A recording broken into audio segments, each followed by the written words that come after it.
Hey everyone, my name is Ford from NorCal Thrills, and today I'm bringing you an update from Six Flags Discovery Kingdom for March 16th, 2024.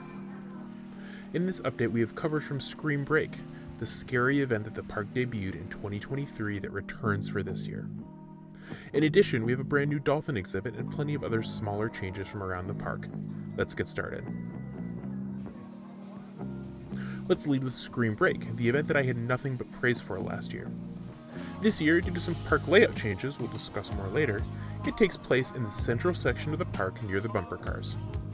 Whereas last year featured a scare zone, house, and DJ playing after hours, this year features a single house and a DJ playing throughout the day.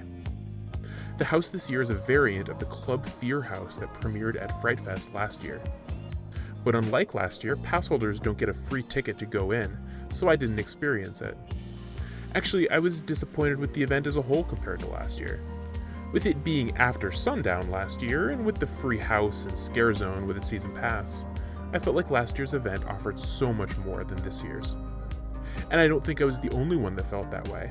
The line for the house was empty all day, and I witnessed multiple people walk up to the entrance and walk away disappointed when they found out it's an upcharge. Hopefully the park can revert the event to what it was last year. Moving on to more positive news, we have a new animal exhibit.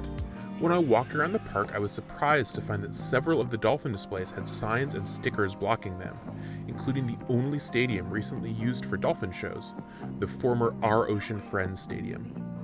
Well, unfortunately, that means that no dolphin shows are running during my visit. The animals at least didn't disappear from guests. Instead, we were treated to a new animal exhibit, which sits at the entrance of DC Universe in the area used for Scream Break last year. Guests walk down this pathway, past cutouts of the various dolphins on display, until they come to the tanks, which have been there for a while as the Swim with Dolphin tanks, but not visible to the public until now. Although I personally didn't see any of the dolphins swimming by, the area looked very fresh, minus this water, and new, and I'm glad the park kept these animals, even if their stadium is off limits for now. And now let's finish with some smaller updates from around the park, starting with some restaurant changes. The former Totally Kickin' Chicken location, which had become an ice cream stand, is now back to being Kickin' Chicken, which offers a variety of flavors of chicken wings. Glad to see the park continuing to refresh its food offerings. At the front of the park, the candy store now has a coffee stand inside of it, serving Starbucks coffee and other drinks. Continuing around, the stand that gets used for seasonal food seems to have been given a more permanent name of Toon Treats. We'll see if this name sticks, but as you'd expect, today, it was serving Scream Break food. Some updates around rides.